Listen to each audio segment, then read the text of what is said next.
ज्ञानतिमिरन्दस्य ज्ञानाञ्जनशलाकया चक्षुरुन्मिलितं येन तस्मै श्रीगुरवे नमः। श्रीचैतन्यमनोभीष्टं स्थापितं येन भूतले स्वयं रूपकदा मह्यं ददाति स्वपदान्तिकं। वन्देऽहं श्रीगुरो श्रीयुतः परकमलं श्रीगुरोन् वैष्णवांश्च श्रीरूपं साग्रजातां सहगणा रघुनाथामृतं तं सजीवं साद्वैतं सावधूतं परिजनासहितं कृष्णचैतन्यदेवं श्रीराधा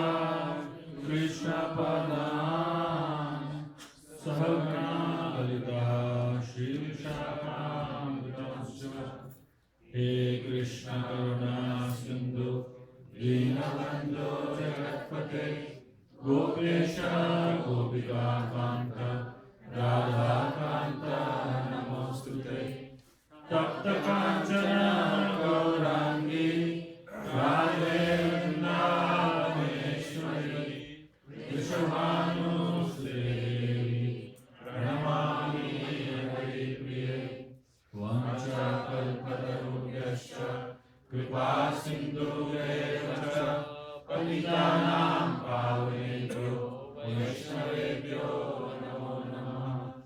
जय श्री कृष्ण चैतन्य प्रभु नित्यानंद श्री अद्वैत गदाधर श्रीवासादि गौर भक्तवृंद हरे Krishna Krishna Krishna Hare Hare Hare Ram Ram Ram Hare Hare. Hare Krishna. Very honored and happy to be amidst all of you all here in the Sunday feast program. From yesterday, we've been discussing on the theme of relationships, and just before the Sunday feast kirtans, we had discussed about two aspects of developing emotional quotient to have stable relationships. We spoke about self-awareness and we spoke about self-management. Now we're going to go further and discuss about how to develop meaningful relationships in lives. So I was mentioning that one of the most important criteria or needs for having stable relationships is a stable self. If a person is not stable internally, his emotions are not stable, it's very difficult for a person to be able to relate with other people's emotions stably. And therefore, it is very important to have proper self-awareness, understand one's own self-image properly, and also understand how to manage oneself properly. The most difficult thing for a human being to do is manage the self when it comes to dealing with success and failures. For most people in life, when they come across success or when they come across failures, they actually break. Success makes a person too proud and failure makes a person too depressed. Krishna in Bhagavad Gita, he says, Sukha dukkha samay kritva labha labha jaya jayo. He says that a person who is equanimous should be unaffected by sukha and dukkha, that is happiness and joy and sorrow, labha and alabha, gain and loss, jaya and ajaya, victory and defeat. Unfortunately, most human beings are not equanimous. In the Ramayana, we find when Lord Ram was supposed to be coronated as the king of Ayodhya, the previous evening he was given this news that he's going to become the king of the world. And the next day morning, he's given the news that he has to become a beggar. I mean, can you imagine what a fluctuation in emotions it could be? For most people, when they get a good news, they just don't know how to handle the good news. They just go crazy, you know. Like we observed a very typical phenomenon in India. Every time there is a India-Pakistan match that happens, and whenever India wins, people just go crazy. They don't know. They're so happy, they don't know what to do with their happiness. And it is observed that the greatest amount of illicit activities and crimes happen that night. The night India wins. Because people are so happy, they don't know what to do with their happiness. So is the problem with distress, with frustration. The Bhagavad Gita speaks about balance.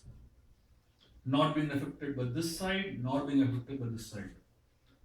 Every verse that is there in the Bhagavad Gita has a story in the Ramayana. Therefore, we say that we should hear Krishna's words and observe Rama's actions. Don't try to observe Krishna's actions, you'll get confused. But analyze his words. Many people try to analyze Krishna's actions and they get so highly confused. So, in the Ramayana, we find when Rama is given this news that he has to go on exile for 14 years, he reacts in a very interesting way. He tells Mother Kaikeyi, who gives him the news that he has to go 14 years on exile, that he tells her I've been waiting for such an opportunity because I always wanted to go to the forest and study under the sages. Now, these 14 years of exile are not going to be 14 years of exile for me, but they're going to be 14 years of upgradation. When a set of crows attack an eagle, the eagle doesn't try to fight with the crows. The eagle is much more powerful than the crows. It can easily fight. But the eagle never tries to fight with the crows. You know what the eagle does? It flies higher. When we are thrown in the midst of negativity, there are two ways to deal with negativity that comes in life. One way to deal with negativity is try to solve it. Jump into it and try to really meddle around it and try to solve it. The other way to deal with negativity is go higher. Look at it from a higher perspective. There was a guy who was going for an interview and he was wearing a brand new suit, just walked out of his house with his friend. And as soon as he walked out of the house, there was a crow that passed by and it dropped on him. Mahaprasad. So this was complete suit was messed up. And this guy said, "Thank God." The friend who was next to him asked him, "What nonsense? Why are you saying thank God? Your suit is dirty. How are you going to answer the interview?" This fellow said, "Thank God elephants don't fly." Quantity would have been bigger. Life is going to throw negativity at us. We have no option but to deal with negativity. But how to see the negativity is in our hand. There was a fellow who came for to an auditorium, thousands of people in an auditorium. And this fellow said, "I'm going to tell you all a joke." And he began telling the joke. He said there was a man named Luigi. He was celebrating his 50th anniversary. And everyone wanted to know what is the secret of his long-lasting marriage. This fellow said, "The secret of my long-lasting marriage is that I'm very kind and respectful to my wife. When we were celebrating our 20th anniversary, I took her to Rome. And now when we're celebrating our 50th anniversary, I'm getting her back." Now everyone naturally laughed. After a minute, this man repeated the same joke again. He said there was a man named Luigi who was celebrating his 50th anniversary. Everyone wanted to know what is the secret of his long-lasting marriage. He went on to tell the same joke over again. Now people who didn't laugh the first time laughed the second time. After a minute, this fellow said the same joke again. There was a man named Luigi who was celebrating his 50th anniversary. Now people were wondering what's happening to him. After a minute, he said the same joke again, fourth time. Sometimes the cassette gets stuck and the same thing keeps repeating. So there was something wrong with him mentally. After a minute, he said the same joke again, fifth time. By now, people are frustrated, they're pulling out their hair. This fellow, after cracking the joke, same joke, fifth time, he made a statement that hit them hard. He said, "If we don't laugh over the same joke again and again, why do we cry over the same misery again and again?" When it comes to frustrations, when it comes to negativity, when it comes to sorrows, we love to speak about it again and again and again. In fact, the more we speak, the better we feel. Sometimes the mind has a nature to love negative things. The mind has a nature to love negativity. The way in which we deal with negativity determines what kind of self-management we have. When Krishna is speaking about Sukha Dukkha Samayakritva, what he's talking about is balance. Most people, their mind is either in the past or in the future. It is lamenting for what has happened in the past or hankering for what is going to come in the future. The mind is never satisfied and focused on the present. And therefore, human beings are just completely always frustrated. And therefore, it is very important to learn to deal with negativity in a positive frame of mind. When somebody is in a positive frame of mind, then we can think about social awareness in a stable way. Social awareness is simply trying to understand other people's emotions. Many times when we look at people, we either look at them as good people or bad people. Human beings are neither good nor bad. They are helpless byproducts of the way in which they are treated. If you treat a person well, they behave well. If you treat a person badly, they behave badly. If you take a cat and rub the cat on its back, the cat feels very nice. But if you rub the same cat on its stomach, it will bite you. Don't try it. Why does the same cat behave differently when it is touched at different places? That's how the cats are. Human beings are also exactly like that. In the Mahabharata, there is a story of a man named Chitrasen. So Arjun, when he went to the heavenly planets, he saw this person named Chitrasen. He was a Gandharva, expert in music, expert in dancing, singing. So Arjun appreciated this man's skills like anything. So Chitrasen was really impressed with Arjun, and he was encouraged by Arjun's appreciation. He told Arjun that I will teach you everything I know. And he taught Arjun his musical skills, dancing skills, singing skills. And Arjun in turn taught him all the martial skills, using weapons, fighting, everything. They became the best of friends. The same Chitrasen once he came to the Earth planet, and the Earth planet he was in a forest known as Dvaipavan, and he was having his picnic with his Gandharva friends and Apsaras and all. At that time, Duryodhan came there with his friends, and Duryodhan told this fellow Chitrasen that I want to have picnic here, you go somewhere else. Chitrasen said, I came first. I am already having. You go somewhere else. Duryodhan said, this forest belongs to my father. You get out from here. Chitrasen said, I will not get out. And they began a fight. And the fight became so intense that practically Duryodhan lost his whole army. He was tied up like an animal. Now, if you look at this, the same Chitrasen, with Arjun he behaved so nicely, and with Duryodhan he behaved so badly. Is Chitrasen good or bad? Chitrasen is neither good nor bad. He behaves according to the way in which you behave with him. So human beings are neither good nor bad. They are helpless byproducts of the way in which they are treated. In the Mahabharata, there is a mention of 3 types of nitis. The first niti is known as Brihaspati niti, which Yudhishthir Maharaj will follow very sincerely. Brihaspati niti says, always follow the path of dharma. No matter what others do, you always follow the path of dharma. So Yudhishthira was always doing the right things in life. But Duryodhan, he followed another type of niti which is known as Kanika niti. Kanika niti says, hook or crook, get your work done. Now Shakuni taught him this niti. So in front of Kanika niti, Brihaspati niti was always failing. Therefore, if you study the beating of the Mahabharata, the Pandavas are losing constantly. They lost their kingdom, they lost their wealth, they lost their, insulted so badly. But that time Krishna came into their life. And Krishna introduced a 3rd type of niti in the Mahabharata. Krishna introduced a niti known as Shukra niti. Shukra niti says, if your enemy follows the path of dharma, you follow it. If your enemy breaks the law of dharma, you also break. Shukra. As soon as Krishna introduced Shukra niti in the life of the Pandavas, they started winning. Consciously or unconsciously, all of us follow Shukra niti in our lives. If people behave well with us, we behave well with them. If people behave badly with us, we behave badly with them. Therefore, we need to remember that human beings are neither good nor bad. Their behavior towards you depends on your behavior towards them. And therefore, rather than looking for good and bad in people, we have to start to learn to see people from a higher perspective. In every human being, there is goodness and badness. But more important than the goodness and badness is our prepared mindset.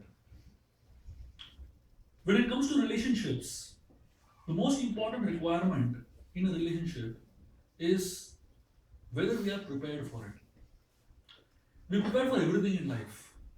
We prepare for getting into universities and colleges. We prepare for getting into jobs, answering interviews. We prepare for so many things in life.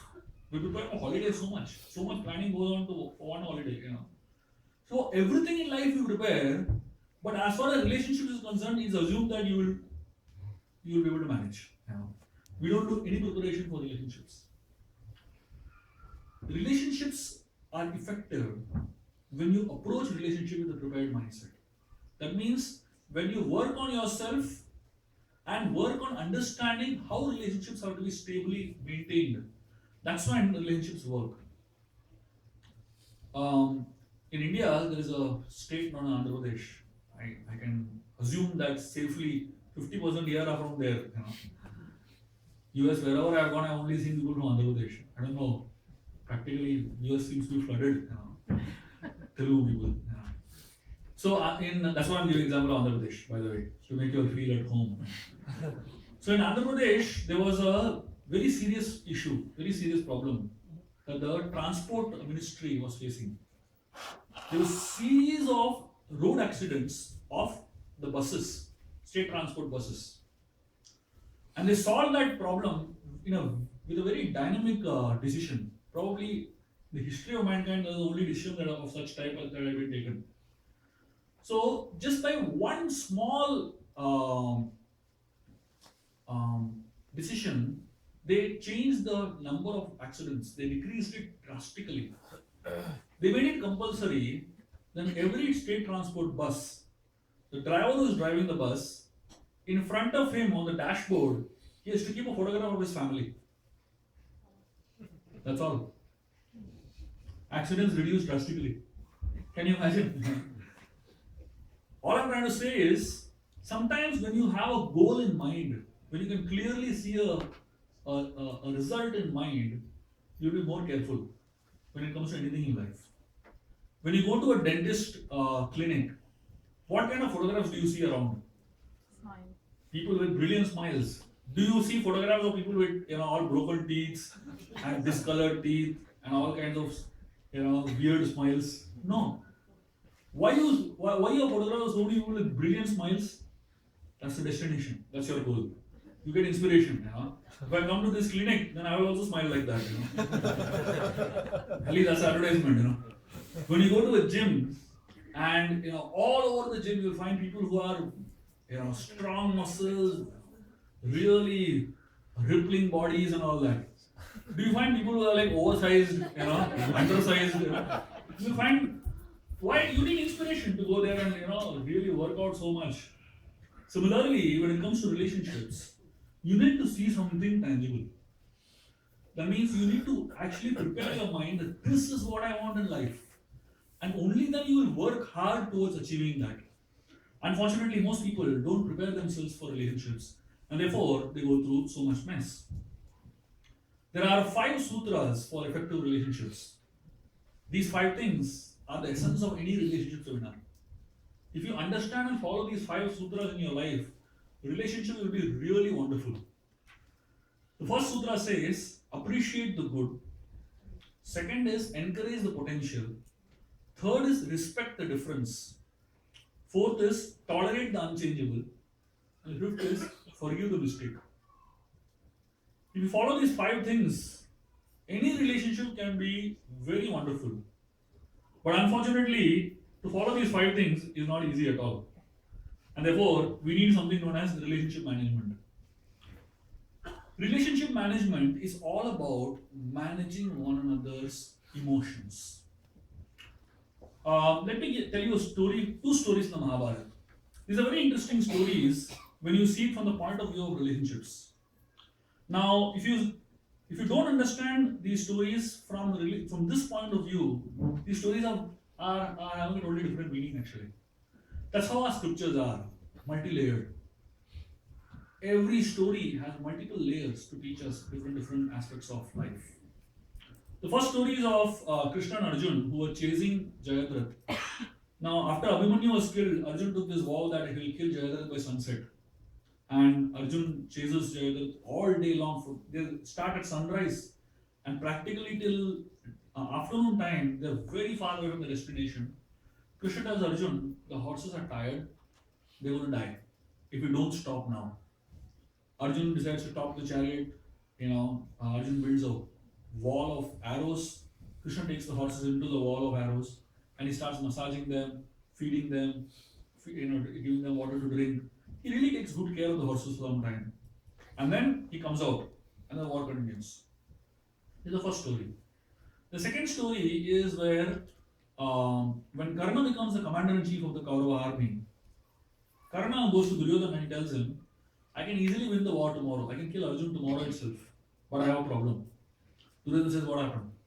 He said, if I have a driver like Krishna, I can kill Arjun tomorrow only. You know, when small children they fail in exams, you ask them what happened, they said pen was bad. No relationship only. So Karna, Duryodhana said, where will I get a driver like Krishna? There is only one Krishna. Karna said, see, there is one king named Shalya. He is an excellent driver. He is like Krishna only. You make him my driver, then I can win the war. Duryodhana said, Shalya is not your friend. Nor is he humble enough to become a driver of you. Why will he become? Karna said nothing doing. If he doesn't become a driver, I can't win. So Duryodhana went to Shalya and he started forcing him like anything. He said, please become his driver. Shalya said, he's a fool, why should I become his driver? Duryodhana begged him, pleaded him, forced him. Finally, Shalya agreed on one condition. The condition was that I will speak whatever I want. Duryodhana, no problem. You speak whatever you want, but you drive. Shalya went and sat on the chariot. Karna got in, And first thing in the morning, Karna tells him, take me to Arjun. Shalya says, it looks like you want to die today. That's how their relationship begins. Karna said, just shut your mouth and drive. You are a driver. Shalya tells him, truth which spoken is very bitter always. And they bash each other like anything. Abusing each other like anything. Shalya tells him, I'll tell you a story. You're talking too much. Let me tell you a story of somebody like you. So what going on? This is telling stories to each other. Shalya tells him, there was a crow who was a show-off crow. So show off too much. He knew 108 ways of flying. And this crow was flying in all different directions and all different ways, showing off. And the animals, the birds in the jungle were very frustrated with this crow. And they said, we will show this fellow that he's nothing. So they brought a swan. They told the crow, the swan is much better than you. The crow said, impossible. So they said, let's have a competition. So the competition was who can fly the farthest. So they had to fly across the ocean. Now the swan just flying straight, gliding across the ocean. And the crow was doing all these 108 ways of flying. When they reached the middle of the ocean, the crow was exhausted. It was dying, it was falling into the water. It started shouting, please save me, save me. The swan said, it looks like you found 109th way of flying. Crow begged him, somehow or the other, the swan got him back. So Shalya told Karna this story and he's telling him, you're like that crow and Arjun is like the swan. You speak too much, but Arjun does everything, Now with all these crazy fights, they finally reached Arjun. And Karna took an arrow and aimed at Arjun's neck. Shalya saw it. He was a king, he was a very expert fighter. He told Karna, don't aim at the neck, aim at his chest. Karna said, you mind your business, you're a driver. Shalya said, I'm telling you, if you want to live, you better aim at his chest. Karna said, once I take aim, I don't change it. Shalya said, you're not Lord Ram to say that. Better change it. Karna shot the arrow. Krishna saw the arrow coming at Arjun, and Krishna knew that Arjun can't handle this arrow. Krishna did something very simple. He pressed his feet on the ground, on the chariot. And as soon as Krishna pressed his feet on the chariot, the horses understood what Krishna wants, and they fell on their knees. As soon as the horses fell on their knees, the arrow went over Arjun's head. Arjun's neck was saved. Shalya told Karna, I told you. And their fight continued. I'm stopping here. But let us analyze these two stories. These two stories teach us something very important about relationships, which is communication. Today, we have so many ways of communication. We have emails, we have phones, we have Facebook, we have WhatsApp, we have what's not. We have so many things, In fact, there are so many tools of communication, but the amount of communication problems is just increasing. Misunderstanding is increasing. There are so many relationships that are ending due to WhatsApp. Over communication. So, these two stories teach us a very important lesson on communication. Before you communicate, you have to learn to connect. Just try to understand this. Here is Krishna communicating with the horses. Different species. They speak a different language. But the communication is perfect. When the horses are tired, Krishna understands. When Krishna presses his feet, the horses understand. Here are two human beings speaking same language also. But they just don't get each other. They're not able to understand each other at all. No communication happening. Why? This teaches us that before you can communicate with one another, we have to learn to connect with one another. Krishna understood the language of the horse's needs. When the horses were exhausted, when they were in great need, Krishna understood the language. And because Krishna understood the language of their needs, the horses understood the language of his need.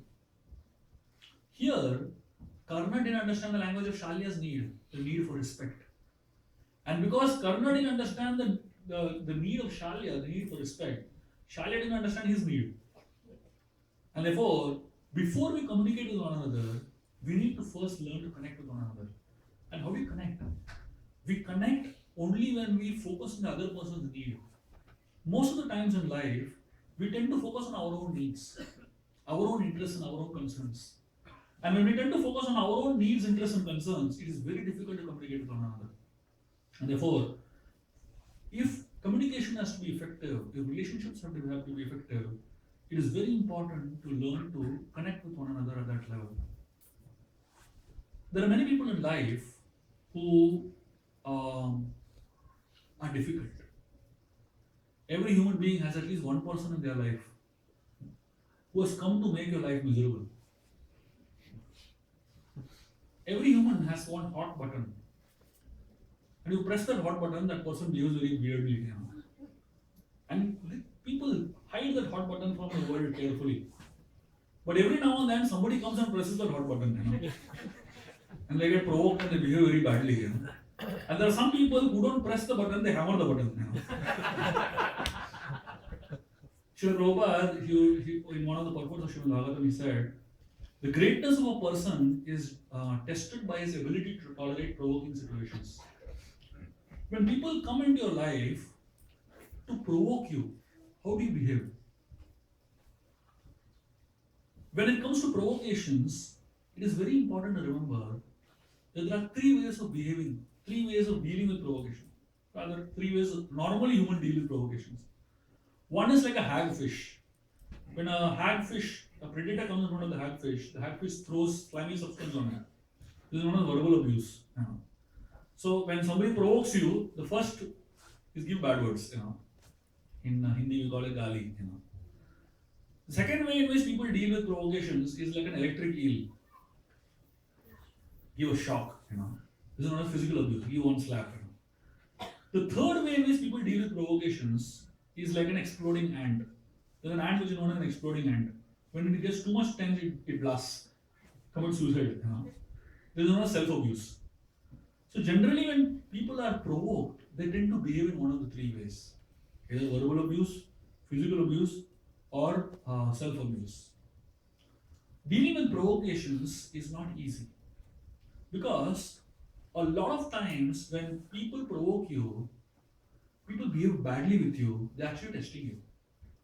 And therefore, generally there are two ways to deal with provocations. The first way is like a soda can, and the second way is like a Bisleri bottle. If you take a soda can, shake it up, and you keep it, and you open it, what happens? Everything inside comes out. When life shakes you, there are some people who come and shake you up and put you on the table. If you are a soda can, then you will blast out. Everything inside you comes out. But if you shake the Bisleri bottle, how much ever you shake, nothing happens.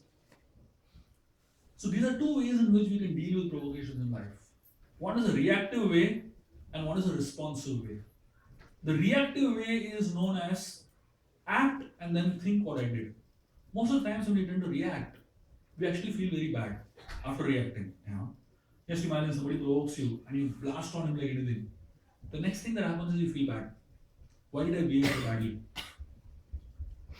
And the second way in which we can deal with provocations is known as responding. Responding is not easy, but it is important.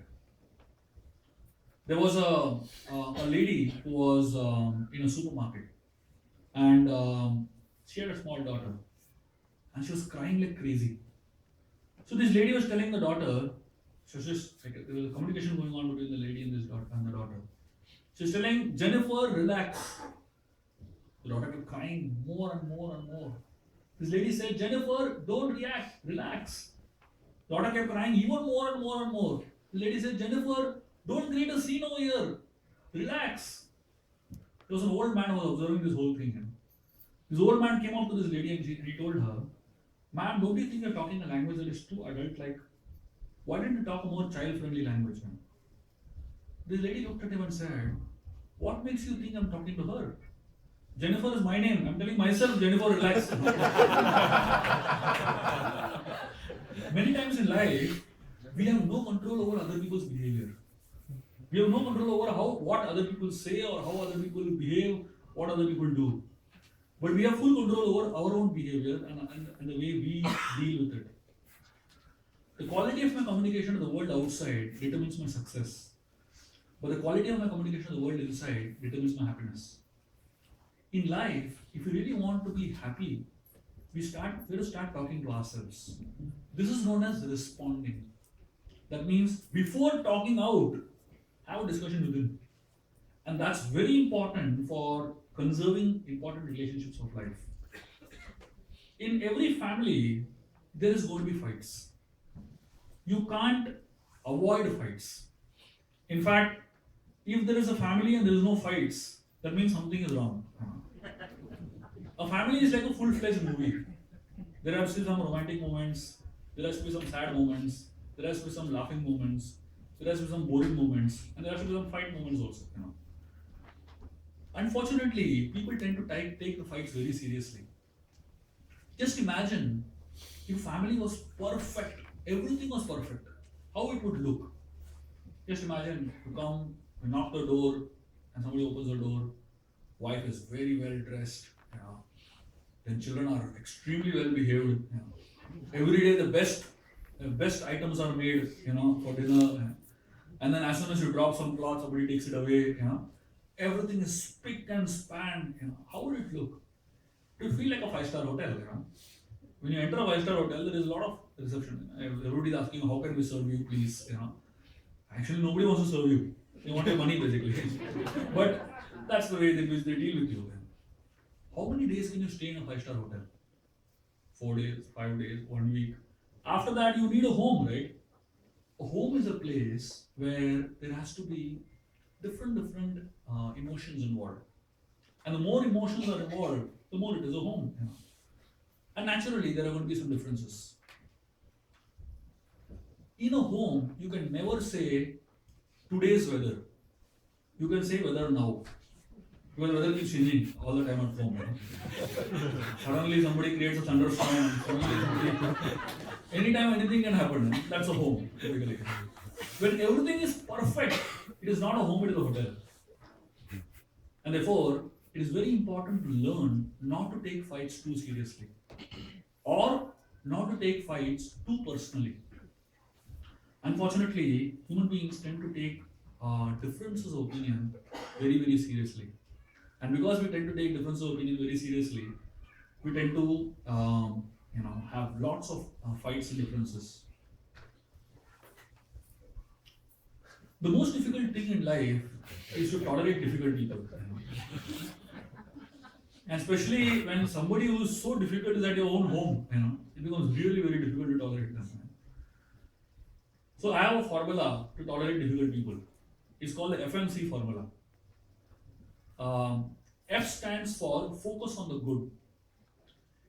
There was a very famous gold miner who was asked this question. What is the secret of a success? And this man said, the secret of my success is that when I dig for gold, I don't look for dirt. In a gold mine, when you dig for gold, there is unlimited amount of dirt and there is 1 gram of gold you'll get.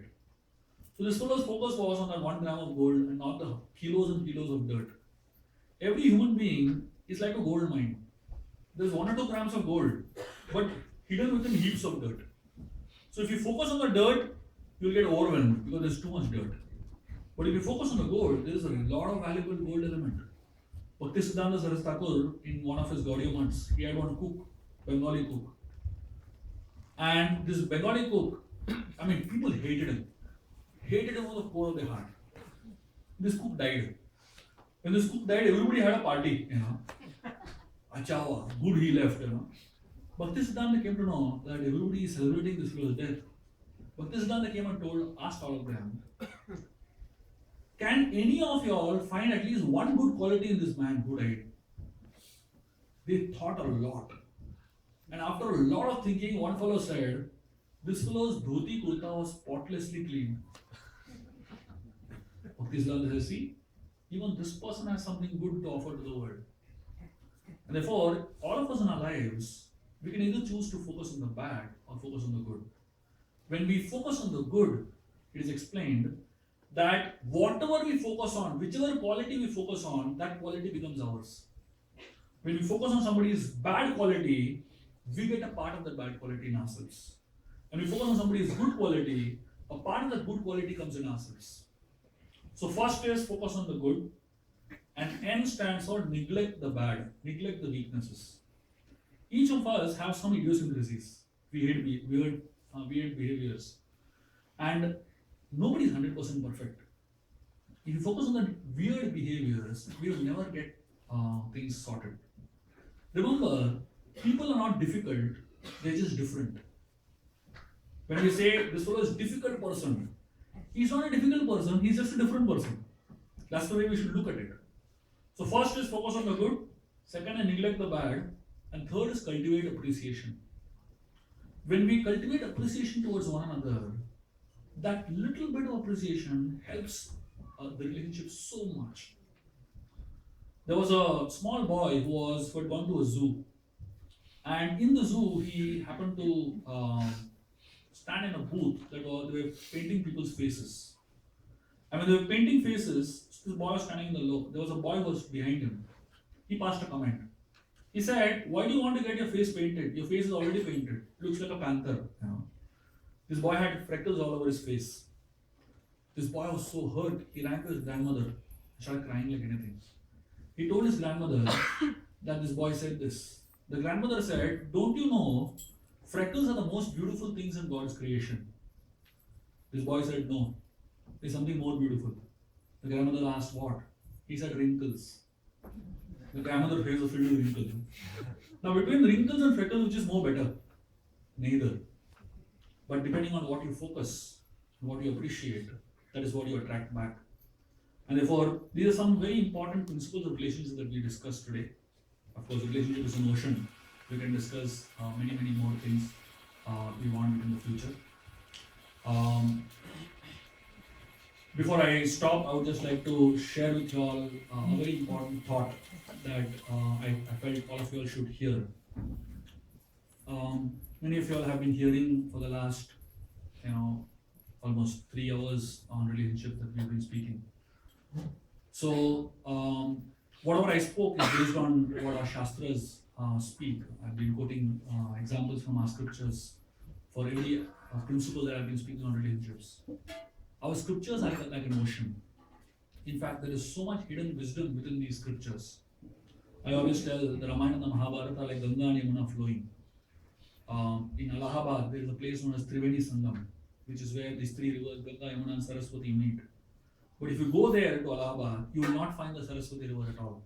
You can see the Ganga clearly, you can see the Yamuna clearly. But the Saraswati river is considered to be Gupta Nadi. It's a hidden river. Saraswati also represents knowledge, wisdom. So Ramayana Mahabharata like the Ganga and Yamuna flowing.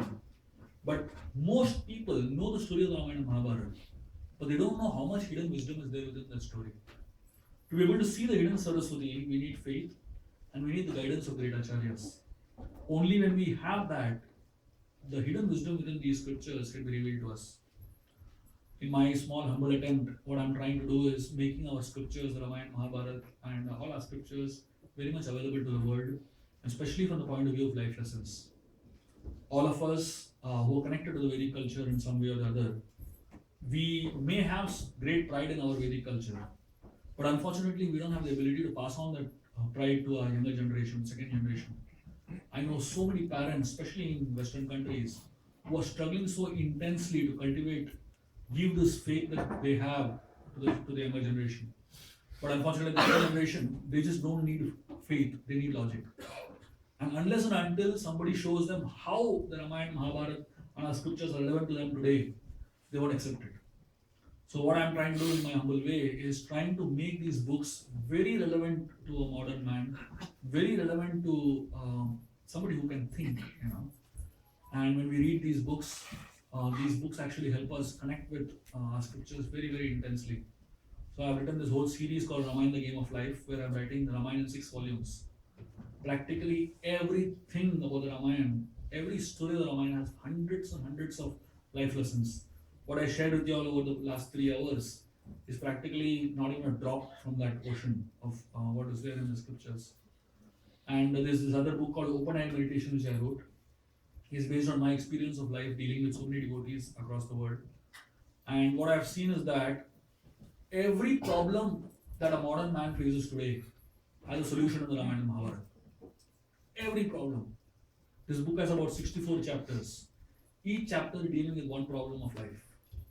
And if you just read these books in this way, your appreciation for the scriptures will increase like anything.